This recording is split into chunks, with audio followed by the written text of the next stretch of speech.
Tous les jours, nous nous trouvons confrontés à la notion de crédibilité. Comment être cru lorsque nous disons quelque chose, que cela soit vrai ou que cela ne le soit pas? Alors, lorsque l'on dit quelque chose qui n'est pas vrai, ce n'est pas forcément que l'on ment. Il peut s'agir d'une situation dans laquelle nous nous trouvons où nous devons montrer que nous croyons en ce que nous disons. Il s'agit par exemple de la situation dans laquelle se trouvent des étudiants qui passent un examen et qui doivent forcément se montrer passionnés par le sujet qu'ils vont développer. Par extension, il s'agit donc de déterminer comment être crédible au maximum, comment détourner un détecteur de mensonges. Le détecteur de mensonges le plus pointu n'étant bien entendu pas matériel, mais humain.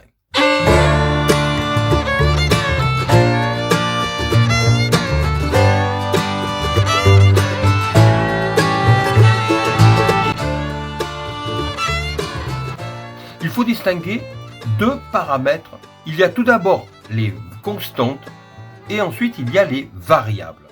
Alors nous sommes faits dans notre vie de ces deux constantes.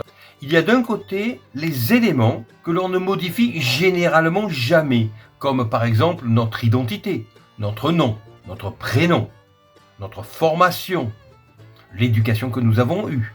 À part exception, cela est quelque chose que l'on ne modifie jamais. Et il y a les variables. Alors les variables, ce sont des éléments qui sont modifiés, qui sont modifiables, qui évoluent. Il peut s'agir par exemple d'un jeu de rôle que l'on va jouer et cela est très fréquent par exemple dans le monde professionnel. Par exemple le jeu du professeur qui joue réellement un jeu.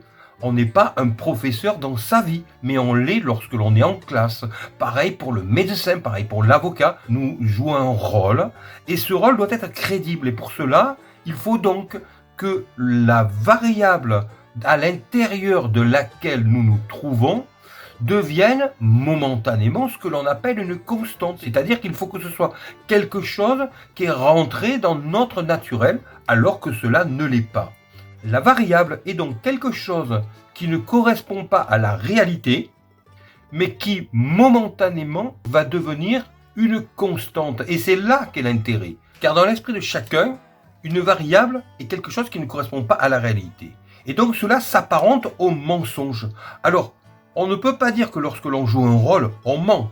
Et pourtant, nous jouons quelque chose qui n'est pas notre réalité, qui n'est pas une constante. Lorsque l'on est donc dans une situation où l'on n'est pas dans notre réalité, mais dans une variable, c'est-à-dire une réalité parallèle, eh bien il y a deux possibilités. Soit nous considérons que la situation dans laquelle nous nous trouvons est une variable, donc un mensonge, et cela va se sentir, soit nous programmons notre cerveau pour considérer que la variable dans laquelle nous nous trouvons est momentanément une constante, donc notre réalité. Et à ce moment-là, nous devenons crédibles. C'est ainsi que le vendeur devient le bon vendeur, qui croit réellement en ce qu'il dit. Même si une fois qu'il a effectué sa vente, il sait très bien que ce qu'il a dit était ce qu'il devait dire pour effectuer la vente. C'est ainsi que certains étudiants seront très bons, très crédibles dans leurs exposés, alors que d'autres paraîtront beaucoup moins convaincus. C'est également comme cela que certains grands menteurs réussiront à être particulièrement crédibles et réussiront, par exemple parfois, à déjouer un détecteur de mensonges. Pour cela, la technique est simple.